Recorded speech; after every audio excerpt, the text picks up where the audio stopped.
ശബരിമലയിൽ വൻ ഭക്തജന തിരക്ക് തുടരുകയാണ്. ഇന്നലെ 95,690 പേർ ദർശനം നടത്തി.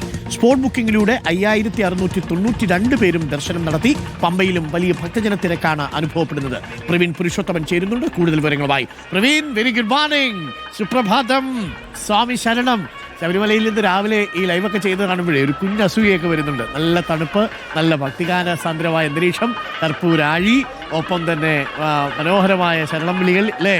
ഒരു പോസിറ്റീവ് വൈബാണ്. നല്ല തിരക്കുണ്ട് അല്ലേ പ്രവീൺ?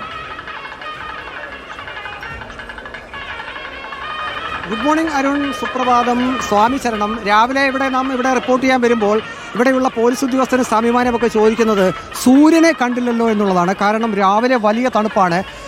ഈ മലമുകളിൽ ഇങ്ങനെ സൂര്യൻ ഉദിച്ചിരുന്ന സമയം വെയിലിങ്ങനെ, ഇപ്പം ഞാനിപ്പോൾ വെയിലത്താണ് നിൽക്കുന്നത്, ഇപ്പോൾ അല്പം ആശ്വാസമാണ്. ഇവിടെ നിൽക്കുന്ന ഓരോരുത്തർക്കും അങ്ങനെയാണ്. ആ സൂര്യപ്രകാശം ഇങ്ങനെ ശരീരത്തടിക്കുമ്പോഴുള്ളൊരു സുഖം അത് ഈ ശബരിമലയിൽ വരുമ്പോൾ നമുക്ക് കൃത്യമായി മനസ്സിലാകും. കാരണം ഒരു 6:30-6:45 വരെയൊന്നും സൂര്യപ്രകാശം അല്ലെങ്കിൽ ആ വെയിൽ എന്നുള്ളത് സന്നിധാനത്തില്ല.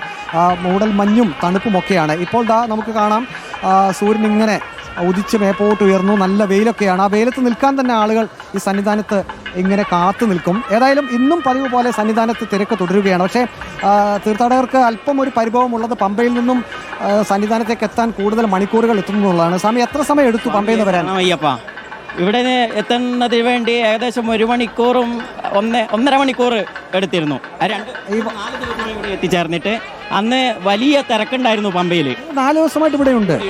ഇവിടെ എത്തുവാൻ കാരണം 4 ദിവസം 10 ദിവസം നിൽക്കുവാനാണ് വന്നത്. മകരജ്യോതി കണ്ടിട്ടേ മടങ്ങൂ.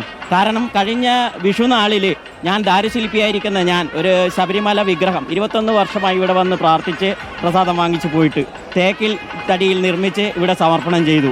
ആദ്യമായാണ് ആ വിഗ്രഹം ഞാൻ ഇവിടെ സമർപ്പണം ചെയ്ത് ആ വിഗ്രഹം കാണുവാൻ. ഇനി മകരജ്യോതിയൊക്കെ കണ്ടിട്ടേ പോകുന്നു. കണ്ടിട്ട് മാത്രമേ മടങ്ങൂ. കാരണം പമ്പയിൽ നിന്നും വേറുന്ന സമയത്ത് തിരക്കുണ്ടെങ്കിലും കഷ്ടപ്പെട്ടില്ല. കാരണം വളരെ അതിമനോഹരമായിട്ട് മനസംതൃപ്തിയോടുകൂടി ആ ശാസ്താവ് അനുഗ്രഹിച്ചു എന്ന് വേണം പറയുവാൻ. എങ്ങനെയുണ്ട് സമയം? തിരക്കെങ്ങനെയുണ്ട്? சுவாமி, நாங்கள் தமிழ்நாட்டு திருப்பூர்லேருந்து வரோம்.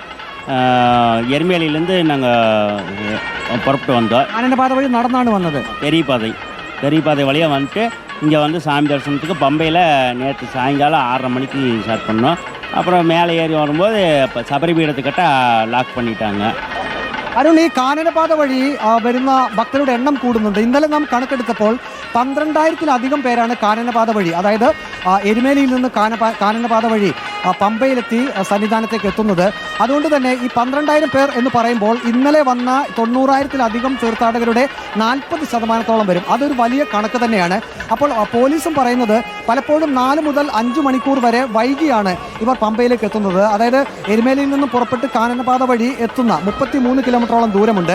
സാധാരണ ഒരു നിശ്ചിത സമയമുണ്ട്. പക്ഷെ അതിലും 4-5 മണിക്കൂർ വൈകി ഭക്തരെത്തുന്നു. അതുകൊണ്ട് ഒരു വലിയ ഭക്തജനക്കൂട്ടം തന്നെ സന്നിധാനത്ത് എത്തുന്നുണ്ട്. പക്ഷേ മാലയിട്ട് ഇരുമുടിക്കെട്ടുമായി വരുന്ന ഒരു ഭക്തരെയും അല്പം വൈകി എന്നതുകൊണ്ട് മാത്രം പമ്പയിൽ നിന്നും തിരിച്ചയക്കുന്നില്ല. പോലീസ് എല്ലാവരെയും മല ചവിട്ടാൻ അനുവദിക്കുന്നുണ്ട്. ഇന്നും ഒരു പക്ഷേ 1,00,000-ത്തിലധികം തീർത്ഥാടകർ സന്നിധാനത്തേക്ക് എത്തിയേക്കാം. കഴിഞ്ഞ ദിവസത്തെ അപേക്ഷിച്ച് ഇന്ന് രാവിലെ വലിയ ഭക്തജന തിരക്കാണ് അനുഭവപ്പെടുന്നത്. ഇപ്പോൾ നമുക്ക് ശ്രീകോവിലിന് സമീപമുള്ള തിരക്ക് കാണാം. ഞാനിപ്പോൾ നിൽക്കുന്ന ഈ സ്ഥലത്ത് കുട്ടികൾക്കും സ്ത്രീകൾക്കുമൊക്കെ പ്രത്യേക സൗകര്യം, ഞാനിപ്പോൾ നിൽക്കുന്ന ഭാഗത്തു കൂടിയാണ് കുട്ടികളും മുതിർന്ന ആളുകൾക്കുമൊക്കെ ദർശനത്തിന് സൗകര്യം ഒരുക്കിയിട്ടുള്ളത്. അവർക്ക് ഈ കാണുന്ന വഴിയിൽ കൂടി നേരിട്ട് ഈ ക്യൂവിൽ പ്രവേശിക്കാവുന്നതാണ്. അങ്ങനെയുള്ള സൗകര്യങ്ങളൊക്കെ ഏതായാലും ദേവസ്വം ബോർഡ് ഒരുക്കിയിട്ടുണ്ട്. ഏതായാലും മകരവിളക്കിന് ഇനി കുറച്ച് ദിവസങ്ങൾ കൂടി മാത്രമേ ഉള്ളൂ. നേരത്തെ ഒരു ഭക്തൻ പറഞ്ഞതുപോലെ പലപ്പോഴും പല ആളുകളും ഭക്തർ ഇവിടെ വന്നിട്ട് അവർ ദിവസങ്ങളോളം തങ്ങുന്ന ഒരവസ്ഥ കൂടിയുണ്ട്. കാരണം അവരെ സംബന്ധിച്ച് ശബരിമല എന്നുള്ളത് അവർക്ക് ഭക്തിസാന്ദ്രമായിട്ടുള്ള ഒന്നിന് എത്ര സമയം ഇവിടെ നിൽക്കാൻ പറ്റുമോ അത്രയും സമയം ഇവിടെ നിൽക്കണമെന്നാണ് ഓരോ ഭക്തനും ആഗ്രഹിക്കുന്നത്.